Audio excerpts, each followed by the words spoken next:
Welcome to The Explainer. Today, we're diving into acute liver failure. Now, this is a rare but absolutely life-threatening emergency where the liver can just shut down with terrifying speed.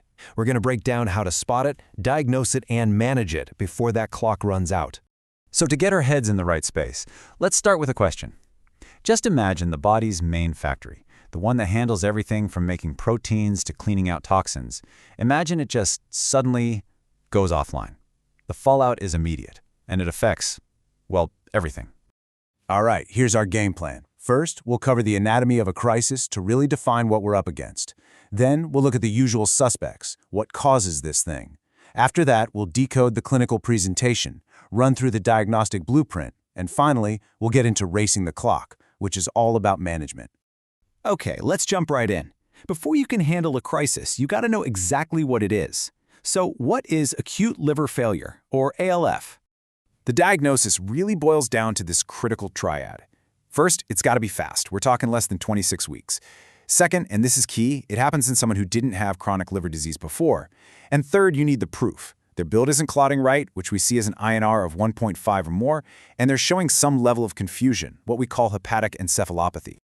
Now, this slide gets to the heart of what makes ALF so incredibly dangerous. See, when the liver fails, it can't process ammonia, which is a powerful toxin for the brain. So ammonia builds up in the blood, it slips into the brain, and it causes brain cells called astrocytes to literally swell up. This leads to brain swelling, cerebral edema, and that puts a ton of pressure inside the skull. That is what can ultimately kill the patient. And make no mistake, this is not just a liver problem. The massive inflammation from the dying liver cells kicks off a total body-wide chain reaction. The kidneys start to fail, blood pressure tanks, blood sugar drops dangerously low, and the patient becomes a huge target for infection. It is a true multi-system meltdown, and that's exactly why these patients have to be in an ICU. Okay, so we get what ALF is and how it wreaks havoc. But let's rewind a bit. What actually pulls the trigger? What starts this whole catastrophic process in the first place? And this map really drives home a crucial point. Where you are in the world matters a lot. In places like the US and the UK, the #1 culprit, by a long shot, is an acetaminophen overdose. But you go to other parts of the world, and you'll find that viral hepatitis is the main cause. So you've always got to ask about a patient's travel history. It's a vital clue. We can also categorize ALF by how quickly the confusion, that encephalopathy, shows up after the patient becomes jaundiced. If it happens in under a week, we call it hyperacute. That's classic for something like an acetaminophen overdose. If it takes a bit longer, we call it acute or subacute. This timeline gives us some really important hints about what the cause might be and what the patient's outlook is. So when you're faced with a case of suspected ALF, these are the big buckets you need to be thinking about. Drugs and toxins are right at the top of the list. Then you've got your viral infections. But you also have to think about things like blood clots, rare metabolic problems like Wilson disease, the body attacking itself with autoimmune hepatitis, or even cancer. And, it's pretty humbling to remember that for up to 20% of these cases, we never actually find the cause. Okay, let's put on our detective hats. How does a patient with ALF actually show up? What are the signs and symptoms we need to be on the lookout for? So the absolute cornerstone clinical feature is hepatic encephalopathy. And listen, this isn't just an on or off switch. It's a whole spectrum. It can start out super subtle, like maybe their sleep schedule's all messed up. That's grade 1. Then it can progress to that classic flapping tremor called asterixis in grade 2, and all the way down into a deep coma in grade 4. Pinning down the grade is absolutely critical for figuring out what to do next. Every now and then the physical exam just hands you the answer. You see this brownish gold ring around the patient's cornea? That's called a Kayser-Fleischer ring, and it's from copper building up in the eye. If you see this, your brain should immediately scream Wilson's disease, a rare genetic problem that can show up as ALF. But it's just as important to look for things that shouldn't be there. If you see signs of long-term chronic liver disease, like these white nails, it tells you something really important.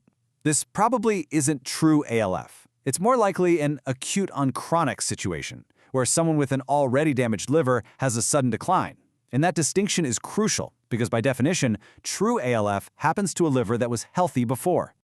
Okay, so you suspect acute liver failure. There is absolutely no time to waste. You need a fast, systematic workup, and you need it now. Let's walk through the blueprint.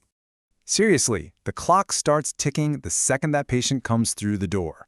In the first 30 minutes, you've got to do these 4 things. Figure out their mental status and grade that encephalopathy, get an INR to see how bad their liver function is, draw a bunch of critical labs, especially an acetaminophen level on everybody, no exceptions, and at the same time send off that huge panel of tests to start hunting for the cause. And this is that huge panel. You're basically casting a really wide net here. You're checking basic liver and kidney numbers, running all the viral tests, looking for autoimmune flags, and always getting a tox screen. And check out the little clues too, like a pregnancy test is a must for women of childbearing age. Or you're going to check a ceruloplasmin level in younger patients to look for Wilson's disease, where that low alk phos to bilirubin ratio is a classic giveaway. And finally, let's talk about management. If the diagnosis is a sprint, then management is a high-stakes endurance race against time. You are truly in a fight for your patient's life. Before we talk about a single specific treatment, this right here is the single most important thing you can do. Full stop. Even if the patient looks okay, even if you think they might pull through without a transplant, make the call. Get them on the phone. The experts at a transplant center are your lifeline, and calling them early, without a doubt, saves lives. Do not wait. For the most part, managing ALF is all about meticulous, obsessive supportive care in the ICU. It's like you're fighting a battle on 10 different fronts at once. You're trying to protect the brain by keeping the head of the bed up, you're supporting their blood pressure, you're on high alert for any sign of infection, and you're constantly fixing dangerous things like low blood sugar.